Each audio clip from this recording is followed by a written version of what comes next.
যে তোমাকে হাজার স্বপ্ন দেখিয়ে ছেড়ে চলে গেছে, সে তোমাকে কথা দিয়েছিল কখনো ছেড়ে যাবে না।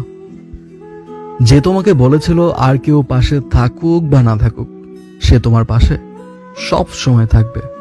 সেই মানুষটিকে পেয়ে তুমি নিজেকে সব সময় সুখী মনে করতে, যার জন্য অন্যদের ইগনোর করতে।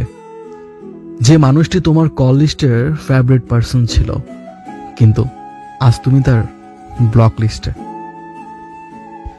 যে মানুষটি তোমার চ্যাট লিস্টের সব থেকে ওপরে ছিল, কিন্তু আজ সেই মানুষটি তোমার ফ্রেন্ড লিস্টেও নেই।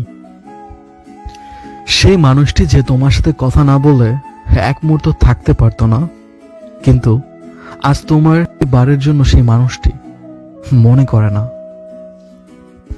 সেই মানুষটা যে মানুষটা তোমাকে দেখার জন্য দূর দূরান্ত থেকে চলে আসতো, কিন্তু তুমি আজ কেমন আছো তা জানার একটু প্রয়োজন মনে করে না।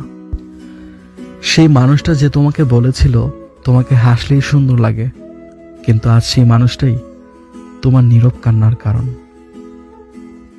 সেই মানুষটি তুমি যার মায়ে পড়ে তুমি তাকে অন্ধ বিশ্বাস করে দিনের পর দিন ঠকেছ,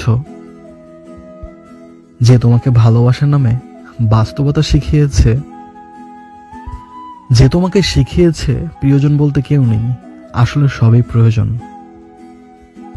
চাইলে হয়তো সে মানুষটাকে ভুলতে পারবে না তার সাথে কাটানো স্মৃতিগুলো। আসলে ভালোবাসা বলতে কিছুই নেই, যা আছে তা হলো মায়া আর আবেগ।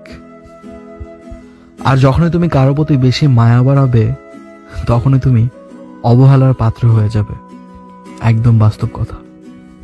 আর এই অবহেলা তোমাকে তিলে তিলে শেষ করে দেবে, কারণ অবহেলা জিনিসটা বিষের চাইতেও বেশি তিতা।